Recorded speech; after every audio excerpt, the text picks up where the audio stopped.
Hello students of 7th standard. आज हम science का लेसन फर्स्ट जो है उसका सेकंड पार्ट एडाप्टेशंस इन एनिमल्स देखेंगे।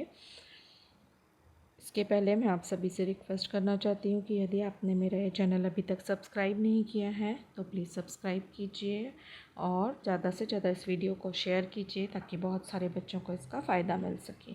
और अब यदि आपके कुछ कमेंट हो तो कमेंट बॉक्स में डालिए। चलिए हम देखते हैं adaptation in animals. So, as compared to terrestrial animals, the skin and body shape of aquatic animals appear to have undergone changes.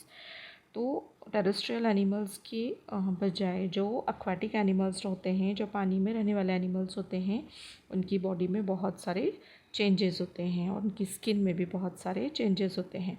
Fishes have scales on the skin and fins on the body. हमने बहुत सभी ने mostly fishes देखी हुई हैं। तो उनकी body कैसी होती है कि उनकी बॉडी पर स्केल्स होते हैं और फिन्स होते हैं।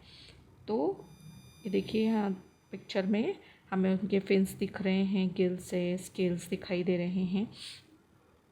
So their body tapers towards both it's and, और उनकी बॉडी दोनों तरफ से क्या होती है, ऐसी झुकी हुई होती है, जिससे लाइक अ स्पिंडल, एक स्पिंडल की तरह वो पूरी दोनों तरफ से थोड़ी सी नुकीली होती जाती है। Fish breathe with gills instead of a nose, और जो फिश रहती हैं वो अपने गिल्स से ब्रीथ करती हैं, सांस लेती हैं, और इंस्टीड ऑफ नोज़ से सांस नहीं लेती हैं, वो अपने गिल्स से सांस लेती हैं।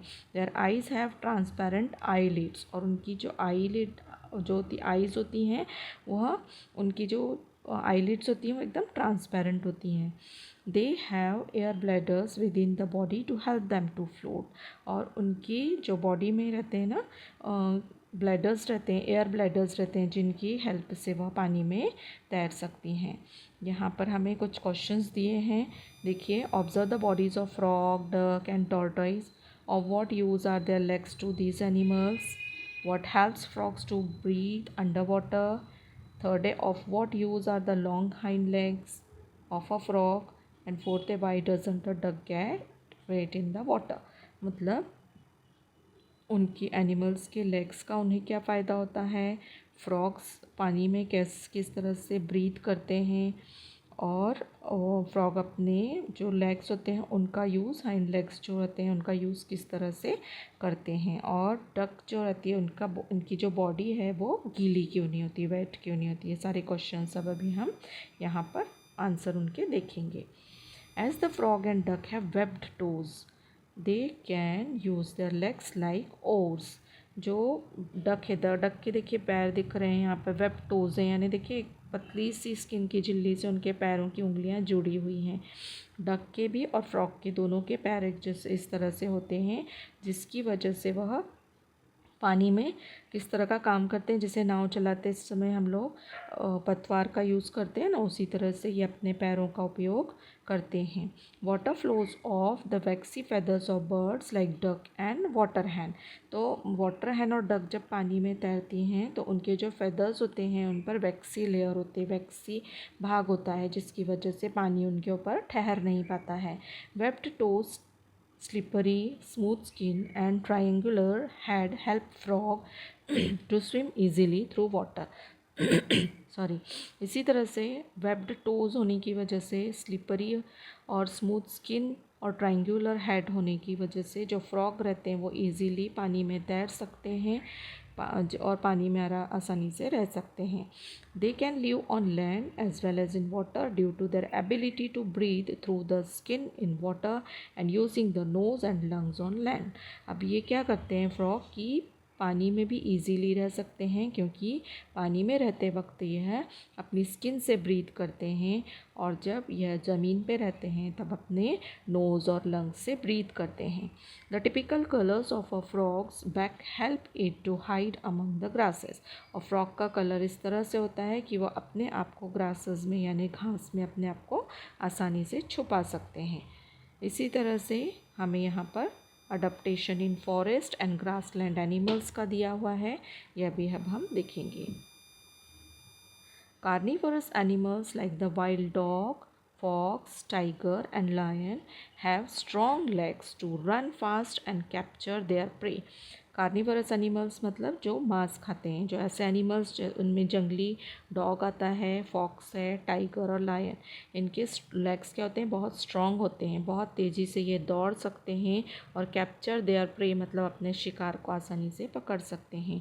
They have claws and their canine teeth are sharp and pointed. इसी तरह उनके क्लॉज यानी जो उनके पंजे होते हैं वो बहुत शार्प होते हैं। इसी तरह उनके दांत भी बहुत शार्प होते हैं, जिसकी वजह से वो मांस को आसानी से पकड़ सकते हैं और खा सकते हैं। Tigers have padded pause. इसी तरह से टाइगर्स जो होते हैं उनके पॉज, उनके पंजे पैडेड होते हैं। This enables them to silently stalk their prey and capture it easily. Padded pause होने की वजह से जब वो चलते हैं तो उनकी आवाज़ नहीं होती है और वो अपने शिकार इजीली पकड़ सकते हैं। The eyes of predatory carnivores are located in front of their head. ये जो प्रीडेटरी कार्निवोरस होते हैं उनकी जो आँखें होती हैं वो सामने उनके हेड की तरफ होती हैं। It helps them to spot their prey from a long distance, जिसकी वजह से वह आराम से दूर तक अपने शिकार को देख पाते हैं। प्रे मीन्स शिकार, उसे आसानी से देख सकते हैं। The eyes of herbivores are below the forehead. और जो हर्बीवरस जो घास खाने वाले एनिमल्स होते हैं उनकी जो आँखें रहती हैं वो फोरहेड के नीचे होती हैं, on either side of the head. मतलब हेड के एक दोनों तरफ हम देखते हैं साइड में उनकी आँखें होती हैं। This gives them wide angle vision which help to protect them from predators, जिसकी वजह से उनका विज़न जो होता है वो बहुत दूर तक देख सकते हैं और देख सकते हैं कि कोई उन्हें पकड़ तो नहीं रहा, उनके प्रीडेटर्स उन्हें पकड़ तो नहीं रहे हैं और उनसे बचने के लिए वह आराम से जा सकते हैं। Their legs are long and tapering with strong hooves. उनके लेग्स भी बहुत लंबे होते हैं, जैसे इधर साइड में हमें देखिए एक ब्लैक बक दिख रहा है, हिरण की एक प्रकार है वह, और वह उनके पैर दिखाए हैं बहुत लंबे होते हैं, स्ट्रॉन्ग हूव्स होते हैं, which enables them to run fast taking long leaps. और बहुत लंबी लंबी छलांग, लीप यानी छलांग, लंबी लंबी छलांग लगाकर यह भाग सकते हैं। The long and freely moving years can receive sound from long distances and different directions. And उनके लॉन्ग फ्रीली मूविंग ईयर्स होते हैं, इन ईयर्स की वजह से वह क्या करते हैं, बहुत लंबी दूरी तक की आवाज़ को पहचान सुन सकते हैं और उसकी वजह से वह अपने आप को बचा सकते हैं। Deer the black bucks have colours that merge with their surroundings. इसी तरह से हिरण और ब्लैक बक्स भी जो होते हैं वो अपने आप को जो आसानी से घास हो या जंगल हो उसमें छुपा सकते हैं, क्योंकि उनका कलर जो है वह उस एटमॉस्फेयर के अकॉर्डिंग या सराउंडिंग के अकॉर्डिंग उनका साथ देता है। The teeth are strong for chewing tough plant material. और जो भी प्लांट मटेरियल है वो खाने के लिए उनके दांत बहुत स्ट्रॉन्ग होते हैं। नेक्स्ट है अडॉप्टेशन इन डेजर्ट एनिमल्स। यहाँ हमें कुछ डेजर्ट एनिमल्स दिखाई दे रहे हैं, कैमल है, रैट है ना। तो ये किस तरह से सरवाइव करते हैं। Deserts are characterised by severe scarcity of water. हमें पता है कि डेजर्ट्स में पानी की बहुत कमी होती है। Hence desert animals have a thick skin to prevent loss of water from the body. इसलिए डेजर्ट एनिमल्स की जो स्किन होती है वह थिक होती है और जिसकी वजह से उनका वाटर लॉस बहुत कम होता है। Their legs are long with flat and cushion soles. उनके लेग्स जो होते हैं वो लंबे होते हैं, फ्लैट होते हैं और कुशनड होते हैं। The nostrils are protected by folds of skin. उनकी नोस्ट्रल्स जो होती हैं, नाक पे जो है ना स्किन होती है, जिसकी तरह वजह से वह अगर वहाँ पर रेत की जो बहुत तेज़ से हवा चलती है तो वो रेत उनकी नाक में नहीं जा पाती, क्योंकि जो स्किन होती है वो नोज़ को कवर करती है। और the eyelashes are long and thick. उनके आई लैशेज़ भी बहुत लॉन्ग होते हैं और थिक होते हैं, जिससे कि रेत जो होती है उससे उनकी सैंड वगैरह से उनकी जो है रक्षा हो सके। The eyelashes are long and thick. Rats, snakes, spiders, lizards in deserts live in deep burrows. इसी तरह यहाँ पे जो रैट्स होते हैं, स्नैक्स है, स्पाइडर्स है, लिजर्ड्स है, वो कहाँ रहते हैं, बहुत गहरे गड्ढों में रहते हैं डेजर्ट में। During day time and are active at night. दिन भर वह उन्हीं बरोज में रहते हैं, उन्हीं छेद में रहते हैं और रात में फिर वह बाहर निकलते हैं। नेक्स्ट देखेंगे adaptation in animals of snowy region. अब स्नोई रीजन में बहुत ठंड पड़ती है तो वहाँ के एनिमल्स किस तरह सर्वाइव करते हैं। देखिए, from the internet download images of animals like yak, polar bear, white fox, silver fox, mountain goat, Siberian husky dog and snow leopard. ये सभी जो एनिमल्स हैं वो स्नोई रीजन में पाए जाते हैं। स्नोई रीजन्स में पाए जाने के कारण उनके जो बॉडी रहती है वह बहुत फरी होती है। अ वाइट और silver body colour, long thick hair on the skin are typical characteristics of animals of snowy region. Snowy region में रहने वाले एनिमल्स की जो बॉडी रहती है उनके हेयर बहुत लंबे रहते हैं, थिक रहते हैं और स्किन भी उसी तरह से बनी रहती है ताकि उन्हें ज़्यादा ठंड ना लगे। यहाँ पर हम देख रहे हैं कुछ एनिमल्स के पिक्चर्स हैं। नेक्स्ट हम देखेंगे अडप्टेशन इन एरियल एनिमल्स। अब हवा में उड़ने वाले जो पक्षी होते हैं वो किस तरह से अपने आप को उस सराउंडिंग में ढालते हैं या अडाप्ट करते हैं। अभी यहाँ पर हम देखेंगे the spindle shaped body of birds also minimises the resistance of air while flying. जब उड़ते हैं ये पक्षी तो उनकी भी बॉडी थोड़ी स्पिंडल शेप होती है, थोड़ी सी दोनों ओर से नुकीली होती है, जिसकी वजह से वह आराम से हवा में उड़ सकते हैं। With hollow bones, a body covering of feathers and modification of 4 legs into wings. और उनके जो बोन्स होते हैं वो बहुत हॉलो होते हैं, बहुत हल्के होते हैं।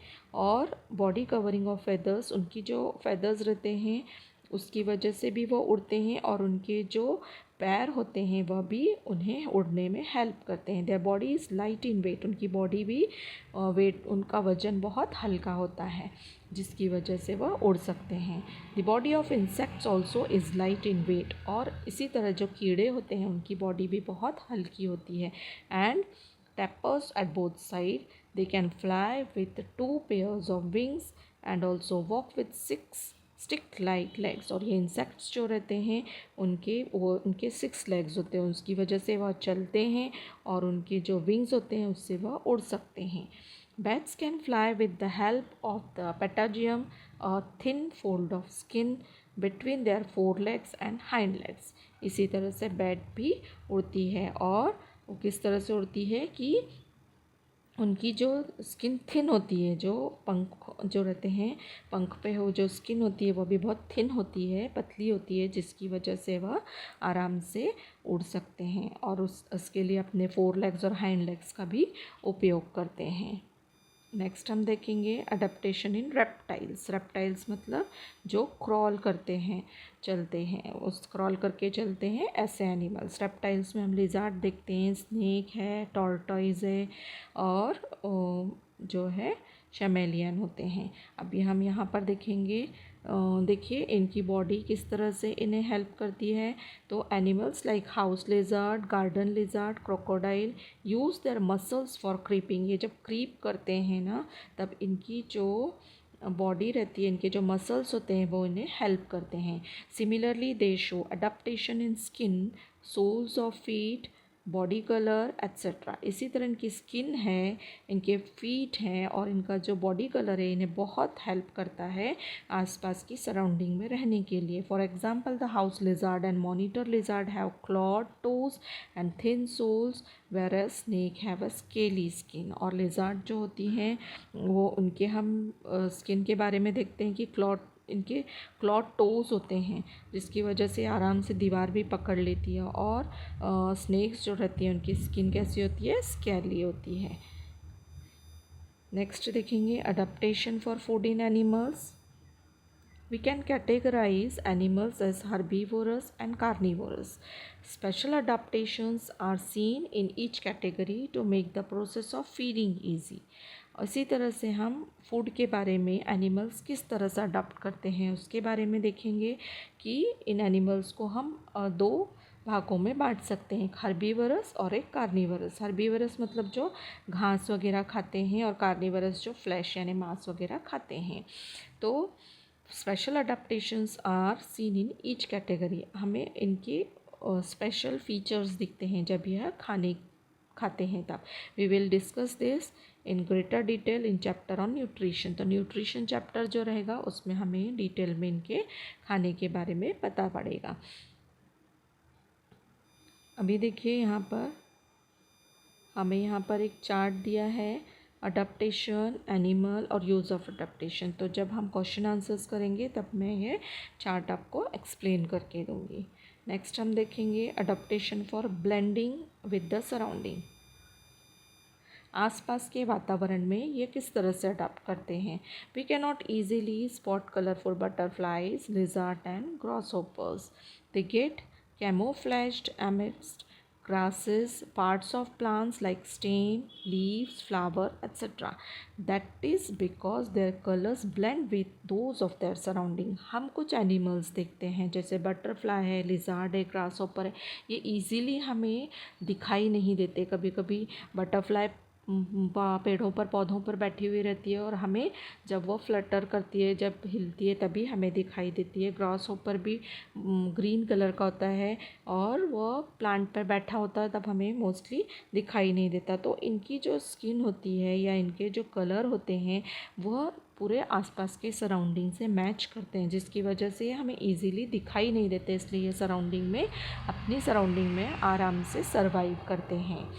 Changes that take place in various organs and life processes of organisms that enables them to live, feed, reproduce, to perpetuate themselves and protect themselves from their enemies in specific surrounding। तो इनकी जो living life रहती है इस तरह से बनी रहती है, ये अपने आप को इस तरह से सराउंडिंग में अडॉप्ट करते हैं कि एनिमीज़ को यह बिल्कुल आराम से दिखाई नहीं देते। Depending upon the habitat and its geographical conditions are called adaptation. और इस तरह से जब ये ऐसी सराउंडिंग में सर्वाइव करते हैं और अपने हैबिटेट बनाते हैं और इसी जोग्राफिकल कंडीशंस के अकॉर्डिंग जब ये रहने लगते हैं तो इसे ही हम अडॉप्टेशंस कहते हैं। मतलब इनकी बॉडी उस सराउंडिंग को पूरी तरह से अडॉप्ट करती है और इन्हें रहने लायक बनाती है। यहाँ हमें देखिए दिया है always remember adaptation is not a sudden process. Adaptation जो है एकदम से होने वाली प्रोसेस नहीं है। It is gradual and continuous. ये धीरे धीरे होती है और कंटिन्यूअस होती जाती है। Differences in structure and appearance of present day animals and animals of thousands of years ago are adaptation that occurred according to prevailing conditions. यह डिपेंड होता है एनिमल्स पे कि वह अभी बर्थ होने के साथ ही उसके साथ सराउंडिंग के साथ सर्वाइव करते हैं या फिर बहुत सालों से यह सर्वाइव करते आते हैं और धीरे धीरे इनकी नेक्स्ट जो जनरेशन्स होती हैं उन्हें भी सर्वाइव करने की हैबिट हो जाती है। It is our duty to conserve this diversity. और हमें इस तरह की डाइवर्सिटी को कंजर्व करना चाहिए, बचाने की कोशिश करनी चाहिए। यहाँ पे हमें ग्रेट साइंटिस्ट डार्विन की थियोरी दी है। देखिए डार्विन्स थियोरी ऑफ इवोल्यूशन, उन्होंने क्या बताया है। Charles Darwin a biologist studied numerous types of plants and animals and suggested that only those organisms are likely to survive which can best adapt themselves to a changing environment. Charles Darwin जो एक बहुत बड़े biologist हैं, उन्होंने अपने study से बताया है कि प्लांट्स और एनिमल जो रहते हैं वह अपने आप को सर्वाइव करने के लायक बनाते हैं और जैसे जैसे एनवायरनमेंट चेंज होता है वैसे वैसे वो अपने आप को उसके अनुसार ढालते हैं। This is called the theory of survival of the fittest. और इसे ही theory of survival of fittest कहते हैं कि वातावरण में अपने आप को फिट रखना, अच्छी तरह से सर्वाइव करने के लायक बनाना। This is Darwin's first principle और यही डार्विन का फर्स्ट प्रिंसिपल है। If an organism is born with a new beneficial characteristic and is able to survive, this change is preserved in the next generation। अगर कोई organism का जन्म होता है और वो अपने आप में ऐसे कैरेक्टरिस्टिक्स बनाता है जिससे कि वो पूरे आसपास के सराउंडिंग में सर्वाइव कर सके, जो वातावरण में जो चेंजेस हो रहे हैं उसको भी वह अडॉप्ट कर सके, तो उसकी नेक्स्ट जनरेशन भी इसी तरह से रहती है। This is Darwin second principle and is called the theory of natural selection. और इसे डार्विन की सेकेंड प्रिंसिपल कहते हैं और यह थियोरी ऑफ नेचुरल सिलेक्शन है कि किस तरह से एक लिविंग ऑर्गेनिज्म अपने आप को नेचर में रहने के लिए बनाता है। इसे ही नेचुरल सिलेक्शन कहा जाता है। यहाँ क्लासिफिकेशन ऑफ लिविंग ऑर्गेनिज्म दिया है कि लिविंग ऑर्गेनिज्म को हम क्यों क्लासीफाइड करते हैं। तो यहाँ पर हमें बताया गया है कि it is difficult to study and remember all the organism in this diverse living world at the same time. Classification help in this respect.